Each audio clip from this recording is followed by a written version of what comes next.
మీ ఇద్దరిని చూసిన వెంటనే ఫ్యాన్స్ అందరూ బయట అనుకునే ఫీలింగ్ ఒకటి, మస్తున్నారు ఇద్దరు కాంబినేషన్ కానీ ఇద్దరు లుక్ కానీ. బట్ సో చిన్ని గుండెల్లో అసలు ఎక్స్పీరియన్స్ ఎలా ఉండింది? ఇప్పుడు వేడిగా ఉంది కానీ షూటింగ్ చేస్తున్నప్పుడు మొత్తం ఏసీ ఆన్ అవుతుంది. కానీ మోర్ దెన్ దాట్ ఆ స్నో ఎఫెక్ట్ కోసం ఒక స్నో స్ప్రే ఒకటి ఉంటుంది. అదొకటి అందరూ యూనిట్ లో I think lot of people fell sick after that also. So it's chemicals కదా బేసిక్లీ. చూడడానికి అయితే బ్యూటిఫుల్ గా ఉంటుంది ఫ్రేమ్ లో. ఇక్కడికి వచ్చి అందరూ దగ్గి తుమ్మి. అండ్ ముఖ్యంగా భాగ్య గారు మీ your outfit, the princess feel, the dreamy effect, చాలా మంది రీల్స్ చేస్తున్నారు, చాలా మంది మీ డ్రెస్ ని యాజ్ ఇట్ ఈస్ గా రిక్రియేట్ చేసుకొని దాన్ని స్టిచ్ చేయించుకుంటున్నారు.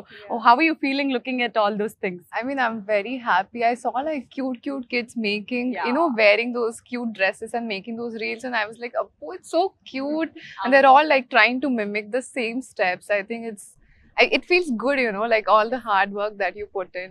And even the snow thing that he's talking about, like you see like beautiful snowfall happening on screen. Yeah. BTS we're like covering our mouths and everything. Yeah. So మనకి కనిపిస్తున్న glamour వెనుక ఎంతో కష్టం ఉంటుంది అనే దానికి ఇది ఒక ఎగ్జాంపుల్. సో ఇప్పటి వరకు ఆంధ్ర కింగ్ తాలూకా తరపు నుంచి 3 పాటలు వచ్చాయి. ఫస్ట్ అయితే మీరు రాశారు, బ్లాక్ బస్టర్ హిట్ అయ్యింది, మీరు ఉంటే చాలని అనిపిస్తుంది.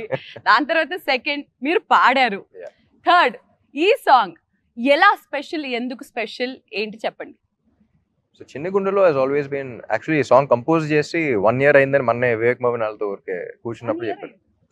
అండ్ కంపోజ్ చేసి బేసిక్లీ. అండ్ అది కంపోజ్ చేస్తున్నప్పుడే మహేష్ కి ఫస్ట్ ఈ సాంగ్ సిచ్యువేషన్ లేదు స్క్రిప్ట్ చెప్పినప్పుడు, కానీ ఏదో ఎక్సైట్మెంట్ ఫీల్ అవుతున్నాడు. సిచ్యువేషన్ ఇక్కడ సాంగ్ ఒకటి అంటున్నాడు. నాకు అర్థం కావట్లేదు ఏం చెప్తున్నాడు, కానీ బాగా ఎక్సైట్మెంట్ ఫీల్ అవుతున్నాడు కదా అని చెప్పేసి నేను కూడా అదో బాగున్నట్టుంది చెప్పు అంటా ఉన్నా. 3వ మీటింగ్ కానీ అర్థం కాలే, like for him to frame and all of that. That's when he felt this song placement was very important, which I found it truly beautiful అన్నమాట. Very fantasy kind of vibe అనేది. And ఈ song actually 1 day లో అయిపోయింది. మధ్యాహ్నం 11:30కి వెళ్తే music directors వాళ్ళతో. So that's because we had so much clarity on what to do. అక్కడికక్కడే కంపోజిషన్ చేసేసి, అమ్మో కంపోజిషన్ అయిపోతుంది, లిరిసిస్ట్ పిలిపించాలని కేకే గారిని పిలిపించి, లిరిక్స్ అయిపోతుంది, ఇది అయిపోతుంది, సింగర్ పిలిపించాలని చెప్పేసి నైట్ ఒక midnight 12 o'clock 1 o'clock పిలిపించాం. So the entire song was done. So సినిమాలో కూడా we wanted it be like ఒక ఫ్యాంటసీ వైబ్. చాలా రోజులు అయింది. ఇప్పుడు సినిమాలు కూడా ఎక్కువ గోరీగా, నేను కూడా మండదాగాను మాసని అదని like it's getting little to extreme అనిపించింది.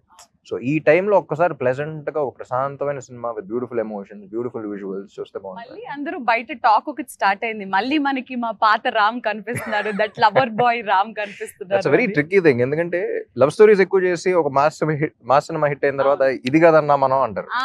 మళ్ళీ మాస్ సినిమాలు చేసి ఒక లవ్ స్టోరీ హిట్ అయితే ఇది కదా మనం. సో మంచి సినిమాలు తీయాలి ఏ జానర్ అయినా సరే. But you have 2 gangs, like one is mass gang, one is chocolate boy gang. Yeah.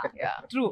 అమ్మాయిలందరికీ that chocolate boy gang, అబ్బాయిలందరికీ అన్నా నువ్వు అందులో కావాలన్నా అనేది.